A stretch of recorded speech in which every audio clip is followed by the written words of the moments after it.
Hello, everyone, and welcome to our Building to COP30 webinar. And the focus of today's webinar is going to be all about where we are headed. So we've got quite a exciting agenda and lineup of speakers who are going to speak to the topic of buildings and how they may be profiled at COP this year.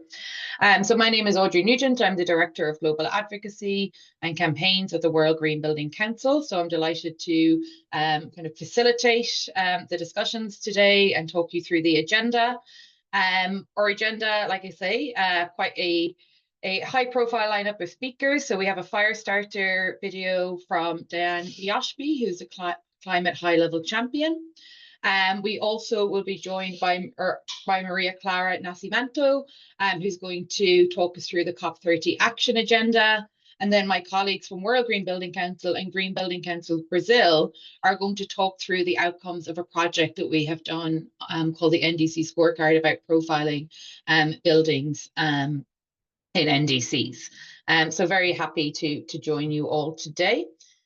So we're just going to dive straight into it with our fire starter with I should firstly say what these forums are about and who we are. So the idea of these forums is really to provide an engagement platform for non-state actors and state actors to support the promotion of the built environment as a critical climate solution. We're hosting them alongside the Global Alliance for Buildings and Construction and other members of the Building to COP coalition. So just if you go to the next slide, you can see then who those members are. So this is a group of organizations who are working in this space, and we are united towards a zero emission, efficient and resilient built environment and cities for everyone, everywhere. And here you can see the organizations that are part of this coalition. So now we can go to the fire starter. So very happy that Dan Ishbay, who is the chairman, who's a high-level climate champion and the chairman of the board of directors, is going to give us Maxion. He's going to give us a fire starter to speak through, how the high-level climate champions are preparing for COP and how the buildings agenda is being profiled there. So he has pre-recorded a video, which my colleagues are going to play now. Oh, we're having some trouble with the audio.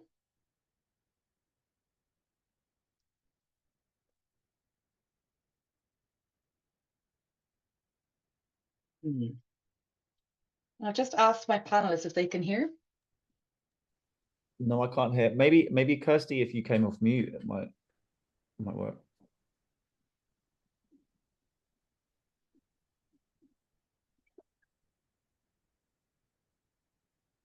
Let's see, I just have messaged Kirsty, so let's pause a minute and then we can see if that helps.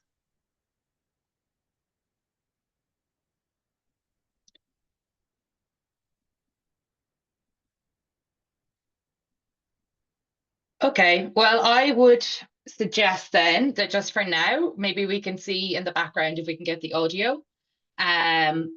If we can get the audio going and then we can come back.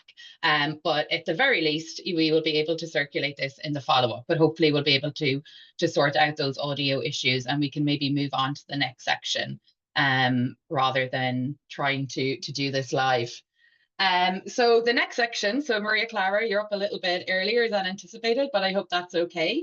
And this is really exciting for us to have you join us because a lot of us who are on this call today are participating as the focal point for Axis 4. And you are, part of that agenda and I think quite close to the discussion. So I think people are going to be very keen to hear what you have to share.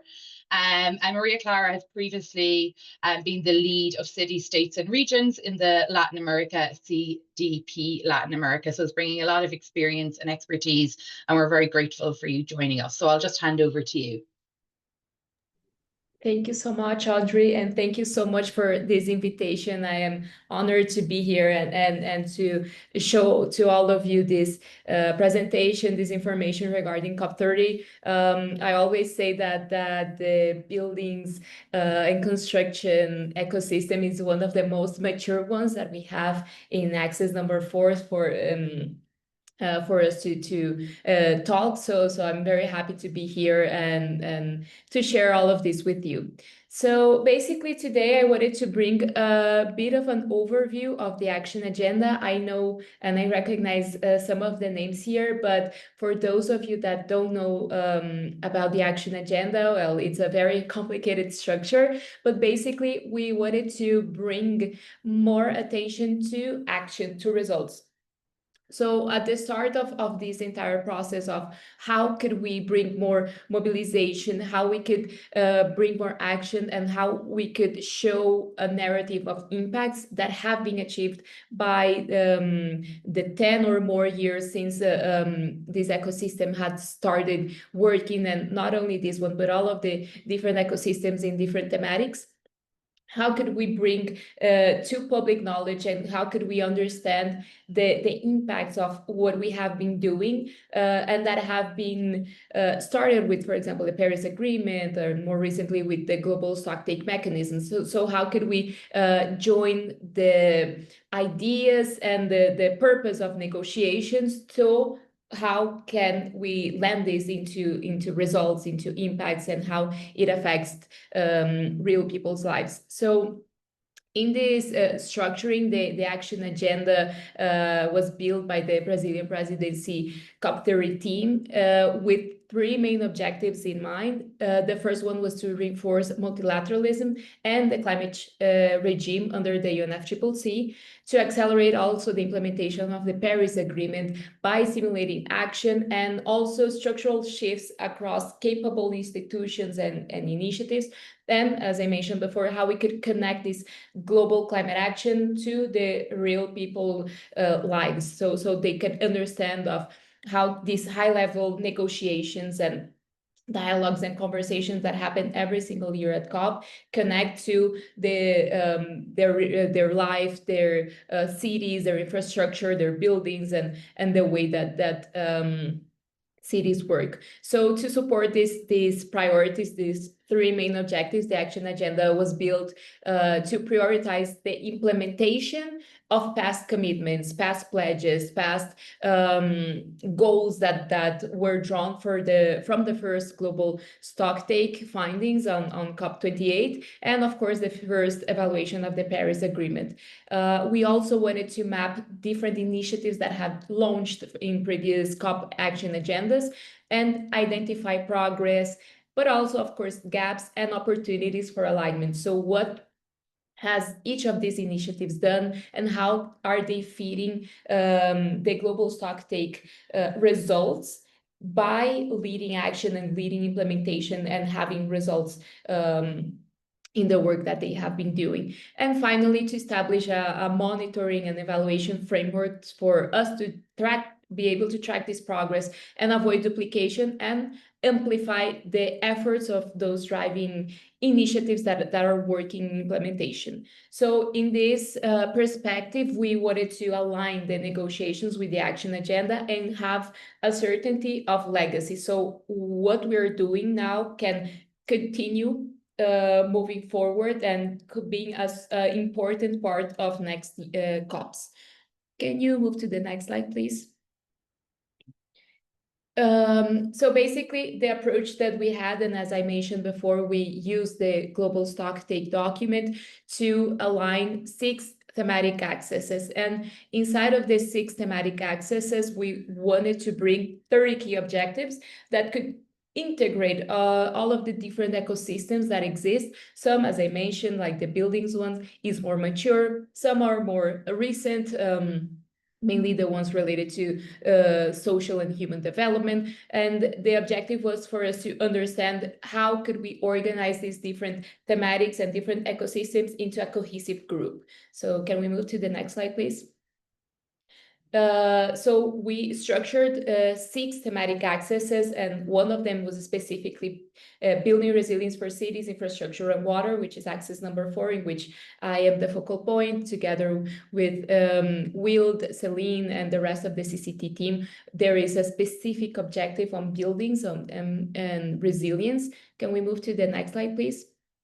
And this is where I think most of you have been participating and engaging with the action agenda. So the purpose of doing this was, as I mentioned before, to structure the different ecosystems and to understand the impact that this specific ecosystem has had, and how can we move forward and have action and have a legacy.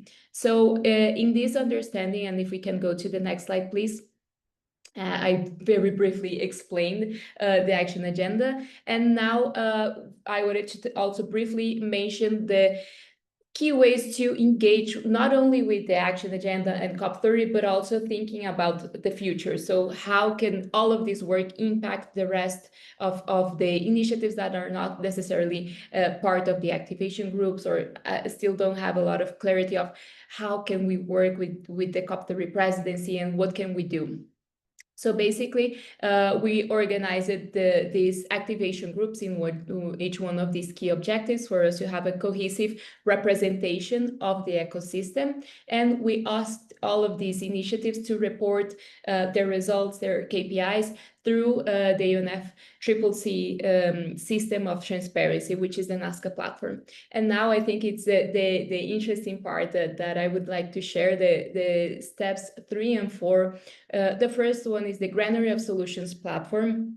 And this is a platform in which we have been sharing a lot of success stories and cases and even solutions banks that exist and that we know have had an impact in people's lives, a result, a measurable result. So the invitation here is for you to feed into the Granary of Solutions to show to us and to the world what you have been doing, what you have been leading, and how can we continue replicating and showcasing these amazing stories that have been happening for the last 10 years, and how they can be inspiring to other initiatives or to other sectors of how to implement and drive forward action that has an actual impact.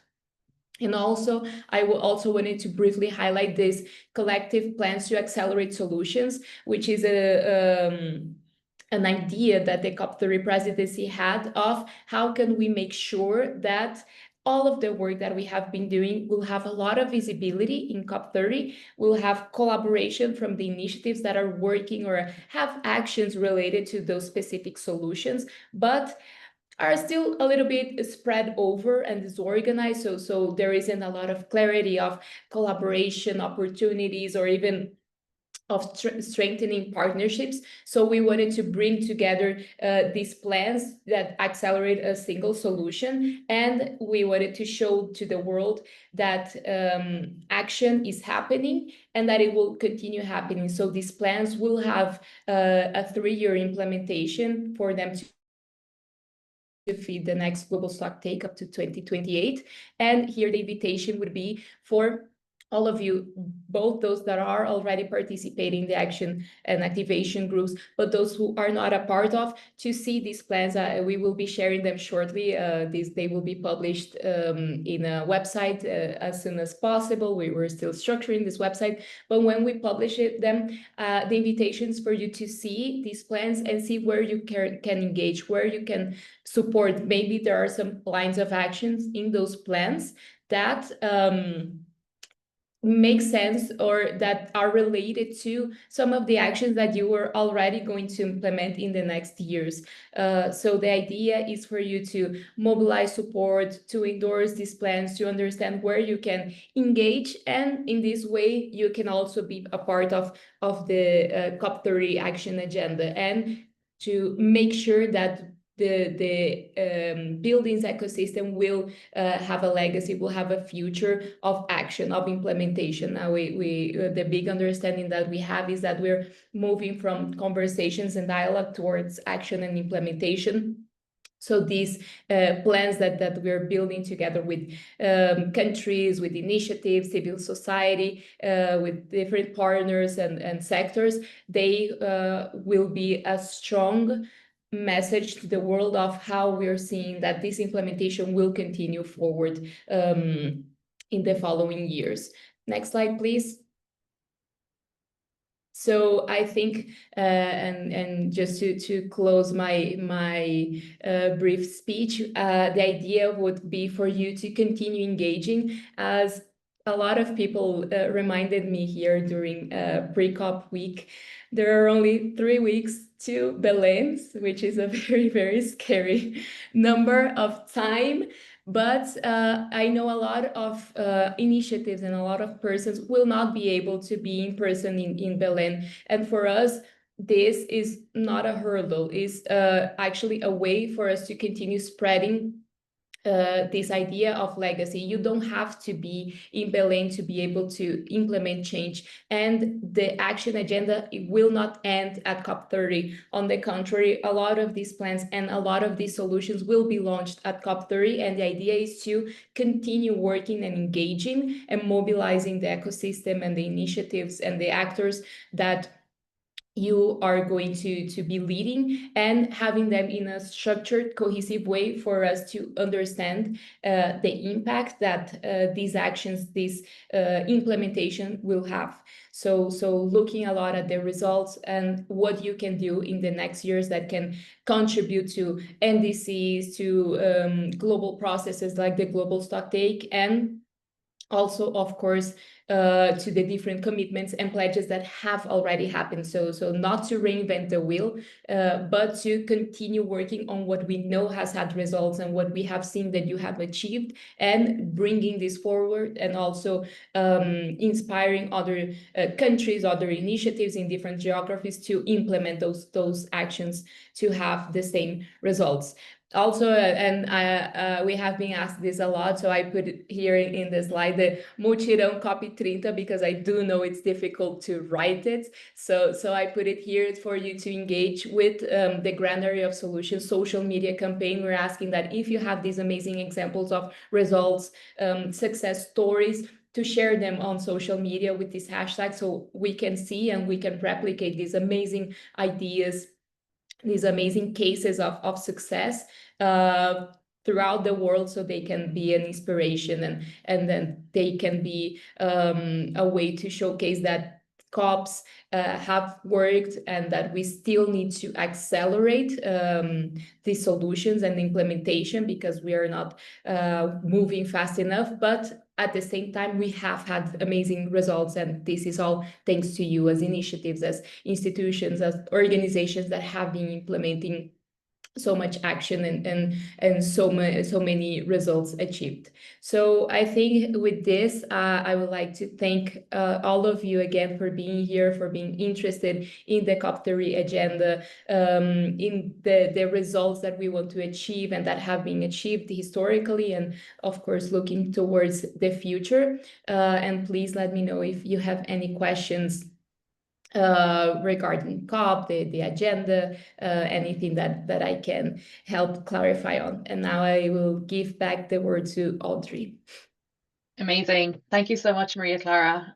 Really nice to hear about the focus on implementation and those scalings of solutions. I think many of us who are working in this industry are quite appreciative of that narrative, and the fact, you know, that you want to build on the success. I guess I have a question for those of us who are going to be at COP and attending COP. I mean, what do you think people should be bearing in mind as we prepare to travel to Belém? Thank you, Andre. I think this is a question that we receive a lot.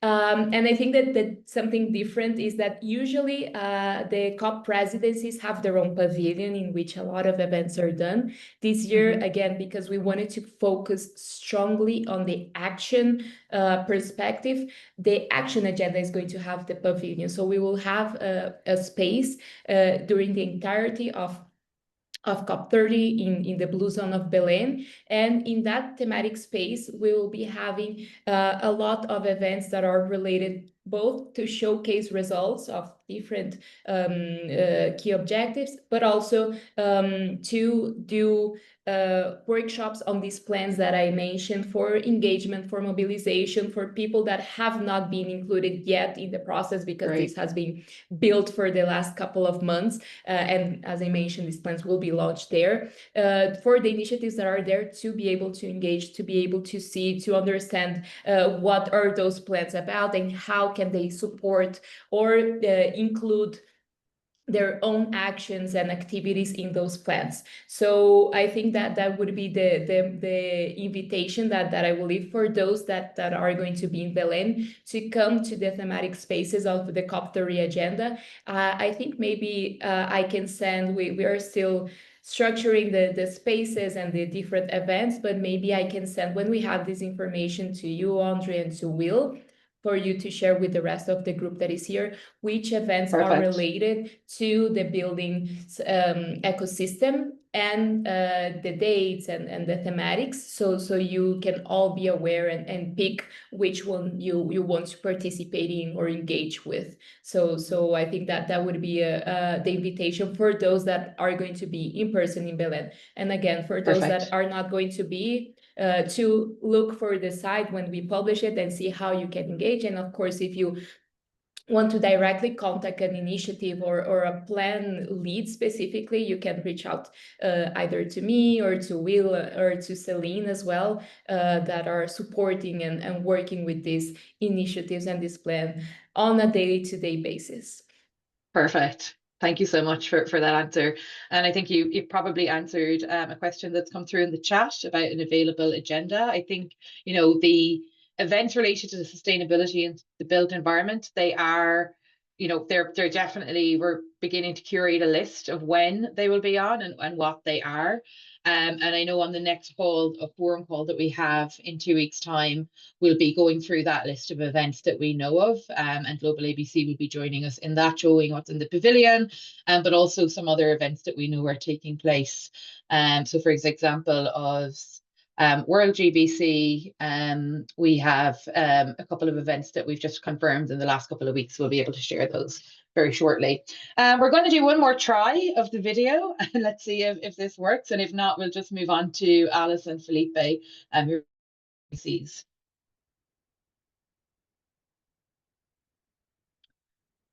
That is not successful. So let's just move on, and hopefully we can hear, we might do one more try at the end if there's another solution that we can find, but otherwise we're going to go straight to my colleagues, Alice and Felipe. So Alice is first going to talk us through the NDCs and the work and the project that she has led, called the NDC Scorecard for Sustainable Buildings. And then we'll hear from Felipe, who has been piloting that project in Brazil. So over to you, Alice.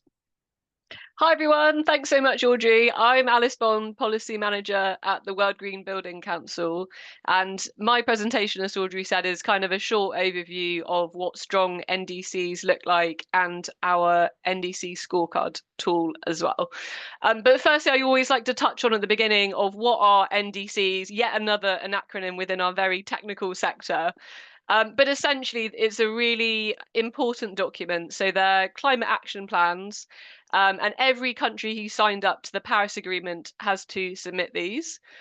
So the NDCs are a document that outline how is that country going to be reducing their greenhouse gas emissions to meet the collective goal of well below 2 degrees, with efforts to limit to 1.5.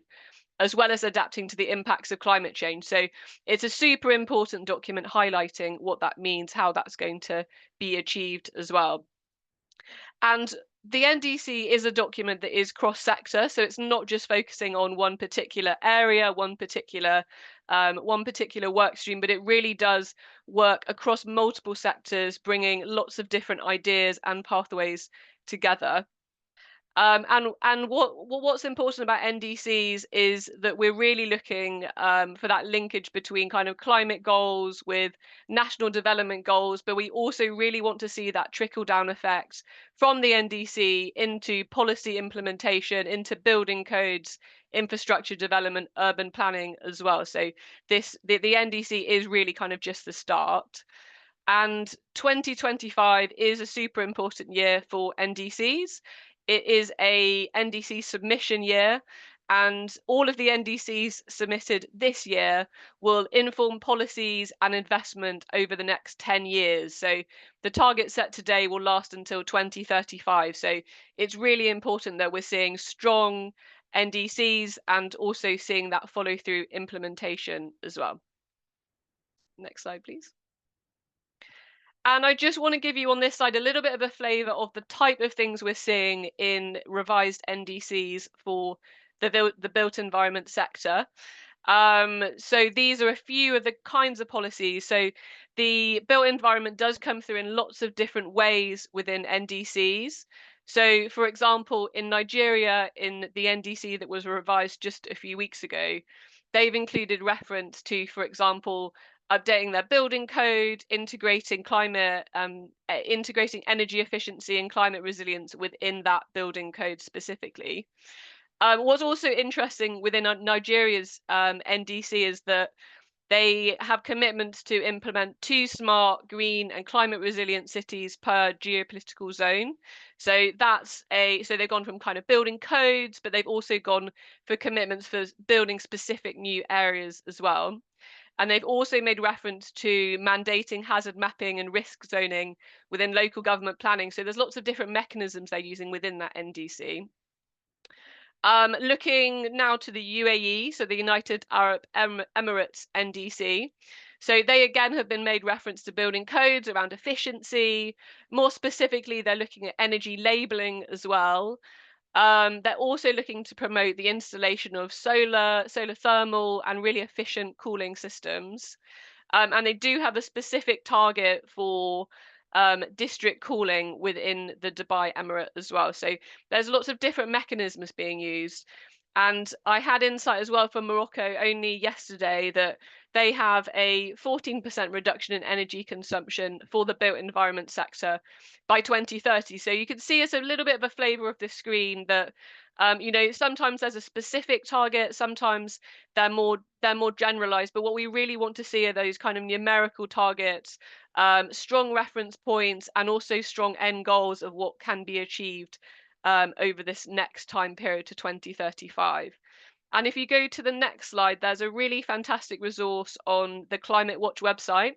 And I just wanted to share this with you all because I think this is really interesting. So all of the orangey yellowy colours that you can see on the screen, the countries highlighted in that softer tone, those are all countries which have a reference to buildings within their NDC. So you know, you can see on here there's 106 parties, or 73% of all NDCs submitted to date do reference the built environment. So, you know, I think that's a really positive thing to be sharing. It doesn't mean that every single country has a really progressive target and the NDC is as strong as we'd like to see it. But what we're really seeing is that widespread uptake of references to the built environment to buildings across multiple geographies there as well. And if you go on the next slide, please. And what we're really looking to do here is to see NDCs as an opportunity to drive implementation. So it's not just a tool where it's a kind of dusty report sat on a table. We really want to see this as an opportunity to drive implementation for the built environment. So at World GBC, along with 5 pilot green building councils and over 800 different stakeholders, we have developed a tool that we have called the NDC Scorecard for Sustainable Buildings. And what this provides is a gap analysis between what are those best practice sustainable built environment policy measures and what's actually included and committed within the country's NDC. And the idea of that being really providing, you know, what is that call to action? What are those missing priority policies that can be used to be implemented, you know, going forward as well? So that's a tool that we have created. It's open access, so please do use the link and use the resource if that's helpful for you as well. But another thing I really want to add that, enhancing NDCs, because it is over that longer term period, it really does provide an opportunity to attract investment, because you're seeing that long-term commitment from government to certain topics, to certain targets, to certain specific issues within the built environment sector. So it can be used as that tool to bridge financial gaps. We really want to see this, as I mentioned, as a tool to kind of scale climate action. So that opportunity for implementation is so important, and also to meet climate targets at regional and global levels, as well as country-based levels. So that's, for me, a very short flavour of NDCs and the project we've been up to. And I'll pass over now to Felipe, who's got more of a specific example of what he has been working on in Brazil.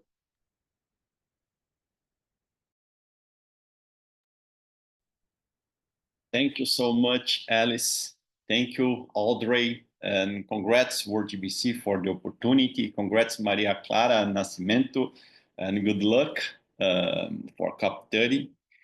I think that last year we had a decision at GBC Brazil regarding how we would like to explore the good news that COP will be organized here in our country.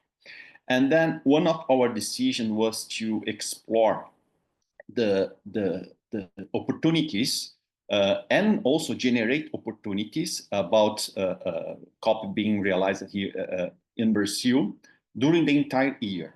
So I think it was one of our decisions. So and then we organized by communications or events, meetings, also advocacy activities, and also in different cities. So then it was our plan. And then some very important project from the World Green Building Council help us a lot to develop those ideas, and it was fundamental to us to help us in this task. I think one of the main idea was the message, the Be Bold on Building. I think like the message Be Bold on Building, which is the campaign created by the WorldGBC last year, and then we are using a lot it during this year. I think it was the message that was behind any kind of activities that we organize, events, meetings, any kind of discussions, communications, and media. Also, sustainable finance, I think it was one of the main discussions. I think all the events and activities, sustainable finance, it was one of the hot topics that attract a lot of audience for us. But then the NDC scorecard for sustainable buildings, I think the project that Alice would mention. So this project was fundamental. So how we work with that? Firstly, we map all the federal policies and programs that in certain way relate buildings to climate transition. And I think it was very important because knowing our state of the art in terms of policies and programs, and comparing it with this NDC scorecard, which was created, by the way, by like a specialist collective effort. So it helps us, it facilitates to identify what are the opportunities and the gaps that we need to cover, to solve, and also what kind of partnership we need what kind of partners we need to bring to the table. And then the first thing that we did was to make our partnerships relationship with the Buildings and Developers Association stronger.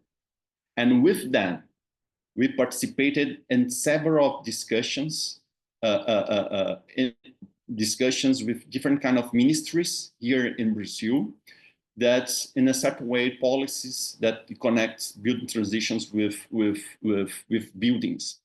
Because we had like an advantage because our NDC, it was updated last year.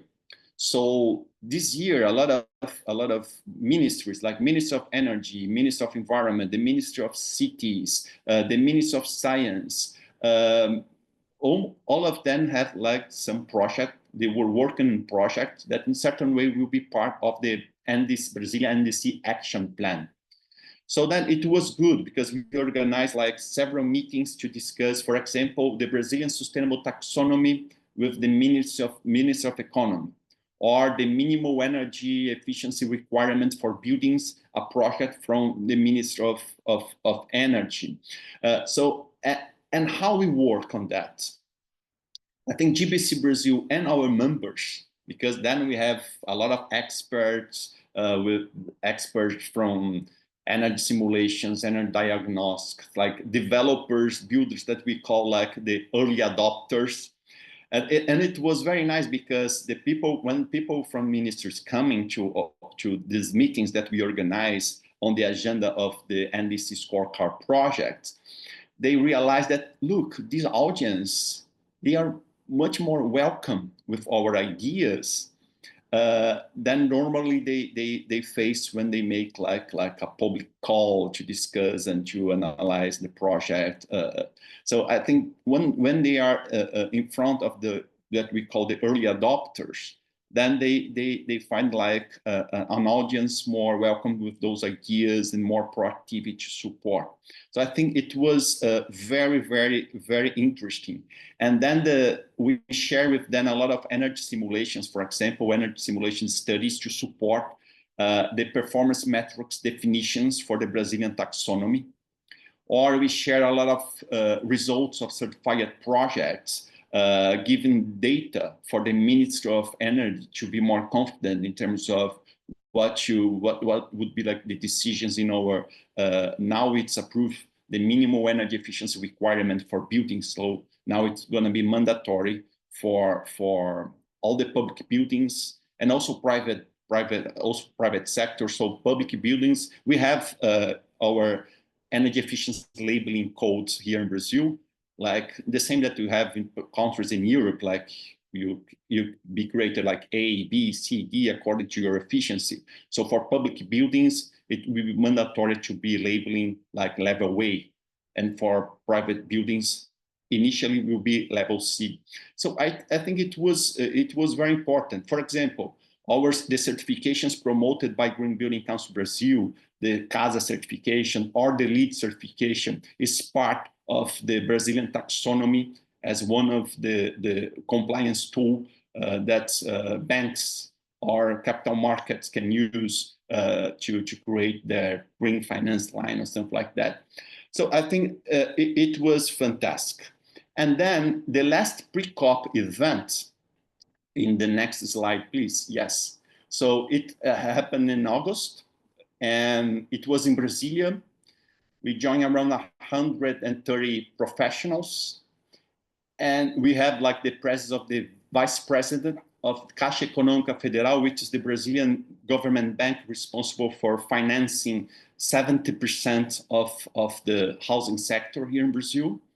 We also have participants from 4 different ministries: energy, cities, and Ministry of Environment. And we have the participation of the president of COP30, the Ambassador Correa do Lago. And it was great how what called our attention was about the Ambassador Correa do Lago open letters and the demands. It was completely aligned with what Maria Clara mentioned here today with us. But it called our attention. It's how the green building movement can give a strong response for those requests. For example, the idea of the multirão that Maria Clara mentioned. So I think that it's part of the green building movement, right? Like how we can create these robust coalitions, uniting so many different kind of stakeholders involved in the civil construction, like during the design phase, construction phase. I think this is our characteristic, the idea of create this strong net of collaboration, and also project implementations of projects. So I think that that can be replicable. I think all of us, I mean GBCs, national GBCs, we have millions and millions of square meters investing in decarbonization, in resiliency, and efficiency. I think the amount of projects that we have that in a certain way anticipated results and goals that countries are discussing to achieve in 2035, 2050, I think it's amazing. I think that we can play an important role in this idea of sharing innovative projects, cutting-edge projects, and results, especially economic results. Because the other thing that we do, we transform, when we talk about sustainability, it's like equilibrium, harmonization of social, environmental, and economic. And then we have these situations where it's not so difficult for us in the construction industry to transform all those gains in environment and social, also in economic gains. So I think, and then it's easy to convince private sector to move on. The other point is people at the center of the discussions. Our movement now is putting a lot of effort into the discussions about health, comfort, well-being. So, and then I think that, and I strongly believe that when we also discuss about health and well-being in buildings are close to people in general. I think that we can help the idea of to engage the civil society in this discussion. And also because one of the main agenda that we'll be discussing in COP is adaptation and resilience. And I think this agenda, I think, deserves a lot of our attention, like full attention, because I think it unites everyone. So no matter your beliefs about climate change, if it's transitory or not, so everybody now is suffering with a heat wave, a cold wave, like problems with flood areas, fires. So since the people are already feeling it, and I think we have this opportunity to finally involve the civil society effectively. And by the way, for me, I love this agenda because almost all practice actions connected with resilience and adaptation is also part of the decarbonization.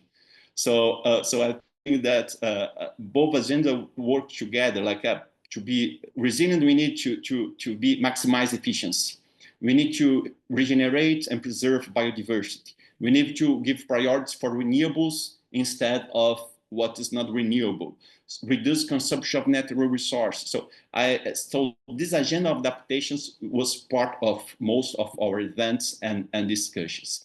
So I will finalize this participation. And congratulations the World GBC, Christina, Audrey, all the team for leading these discussions at the global scale.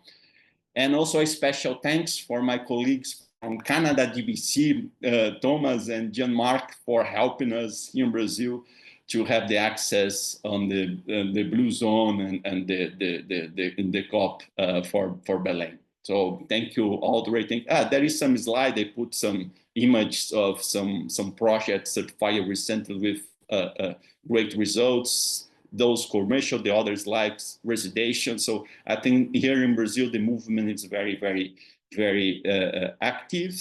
And on November 6th, with the World GBC, we will have like our pre-COP event in São Paulo, where we are going to discuss resilience, adaptations, implementations, green finance, and then I have a surprise at the end with some projects in Manaus, in the North region, in Amazon area.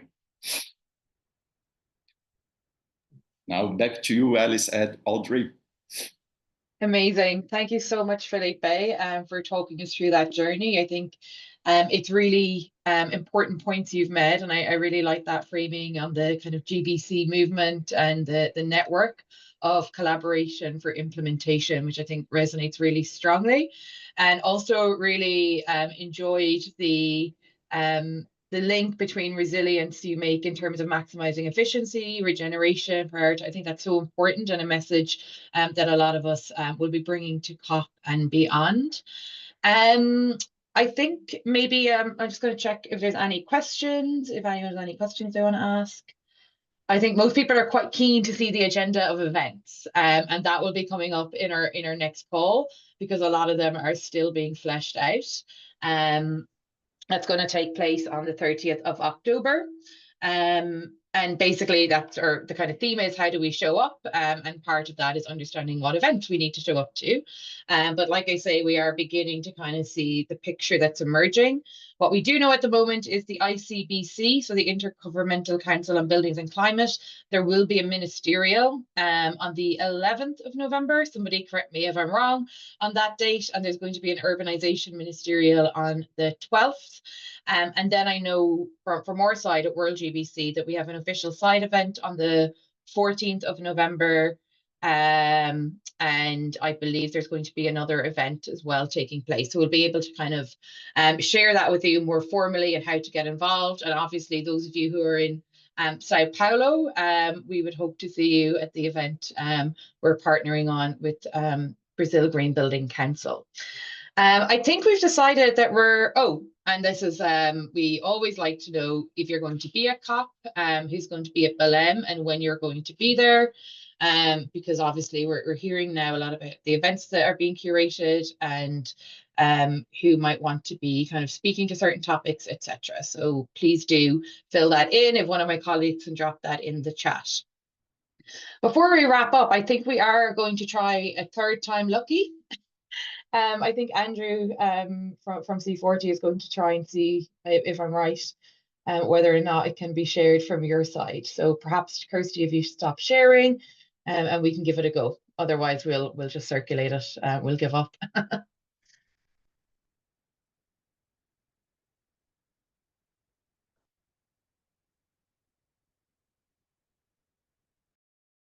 Dear friends and colleagues, it is a pleasure to speak to you today. As the COP30 high-level champion, my role is to unlock implementation, bridging the work of governments with the dynamic actions of businesses, investors, mayors, governors, NGOs, indigenous people, and others, driving real-world climate solutions.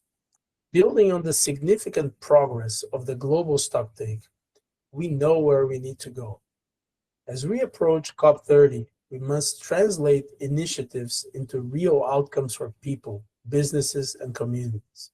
In this journey to accelerate the climate action agenda, infrastructure is a key sector for advancing mitigation, adaptation, and sustainable socioeconomic development, because it shapes how communities grow, how economies function, and how resilient we remain in the face of climate change. With the support of the Climate Champions team and the Unified Action Agenda, we can address fundamental challenges as ramp up retrofit rates to double energy efficiency improvements, accelerate sustainable heating systems to transition away from fossil fuels, and recognize that buildings are critical to increase the resilience of communities since they house everyone, everywhere. The built environment sector is rising up to meet the challenge. In 2023, at COP28, the built environment secured a prominent place on the agenda, with 29 countries launching the Buildings Breakthrough, a collaboration platform to accelerate action. In 2024, the first Buildings and Climate Global Forum rallied 60 countries and saw a new declaration to take action on resilient buildings. And at COP29, buildings were formally recognized for the first time in a COP decision, marking a significant milestone for the sector in climate negotiation. Political momentum is growing, but governments cannot do this on their own. Industry action is essential. It is business that translates initiatives to implementation, fostering sustainable economic growth. And in this sector, we can see climate action as a source of growth. Businesses on the EP100 campaign achieved an 8% average annual improvement in energy productivity, double the global stocktakes target. And they do this because it makes business sense. Since starting, they have saved $1.7 billion. This goes beyond emissions reduction. Buildings protect people from extreme heat, rising floods, and intense storms. We need them to help us adapt to climate change. At COP30, our goal is to speed up the implementation of the action agenda, one that showcases and scales the solutions we already have while accelerating progress and those the world still urgently needs. Among its 6 axes, it has included building resilience for cities, infrastructure, and water as one of them. The action agenda fits for the purpose of turning initiatives into measurable results. At New York Climate Action Week, we launched a granary of solutions to amplify solutions that need to be scaled and advanced. I invite you to contribute where you can, especially through the Action Agenda activation groups and opportunities like the World Business Council for Sustainable Development's Business Action Bank. Your participation in this is vital. We have to harness what industry and businesses can do best: innovate, collaborate, and implement solutions. We don't need new pledges. We need your effort to implement existing initiatives and solutions with speed and at scale. As you prepare to join us in Brazil, I invite you to bring your leadership and roads for implementation, showing that this transition is possible. Let's do this together, not as isolated actors, but as a real global mutirão for implementation. Shared effort, shared purpose, and shared progress. Thank you, and I hope to see you in Belém. Great. Well, I'm glad we were able to finally get that working. Dan's words, I think, resonating again, that era of implementation. So like I said, we're going to close now a few minutes early. The next call is going to be on the 30th, where we'll be sharing more of the kind of details and practicalities of being at COP and the events that we're expecting to see. So hopefully we'll see you all then. And with that, I will close the call. Thank you.